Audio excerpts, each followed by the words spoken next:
Hey yogis, this is Benjamin Sears, and in this video I'm going to take you through a day in the life at the Sacred Geometry Vinyasa Teacher Training, the program that I'm offering this February in Huntington Beach, California.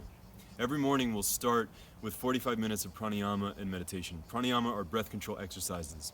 You'll practice a consistent series of pranayama exercises and meditation exercises that will have some variation throughout the 2-week program, so that you have enough consistency that you learn and understand and memorize these practices, but enough variation that you begin to see how the different exercises affect your body-mind in slightly different ways, because research is really the root of growth and understanding. When you're finished with your pranayama and meditation, you'll have a short break before we move into our morning intensive yoga practices. These are classes that have a workshop element to them. Now, workshops can be a little boring because it's a little too slow, and sometimes you don't feel warm enough to try the things that you're being asked to do. So these practices really combine a deep, sweaty, strong asana practice with the time to break elements down in a workshop way. It'll be a complete practice, and we'll go in all different directions, every direction you can imagine for your asana practice. After the morning intensives, you'll have a break for lunch to recharge a little bit. In the afternoon, while you're digesting, we'll be focusing on teaching methodology. This is where you'll have your Ayurveda modules with Damien Hagland. This is where you'll have your anatomy practices and classes. After that, you'll have a second practice in the afternoon. You may repeat the sequence in a much shorter format so that you really get it in your cell tissue.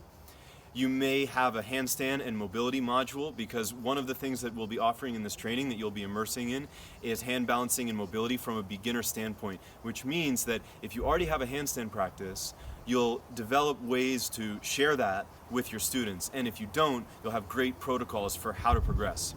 After the afternoon practice, you'll have another break so that you can eat and recharge. It's very important to me that my students have the opportunity to nourish themselves and get enough good food and good rest during this program. The evenings are reserved for Kriya practice. The evenings are reserved for additional anatomy and Ayurveda lectures, yoga philosophy, and further discussion around teaching methodology. And I know this is a really quick run through, and it's really hard to give you guys an idea of exactly how much we're stuffing into this program. We're trying to give you as much as we can without overburdening you with information, and the real goal is for you to walk away and to be able to continue the work and have a self-referential paradigm that allows you to basically put on a sensory suit when you step into your yoga practice that tells you where your parts are related to your other parts, so that you know what you're doing in every practice.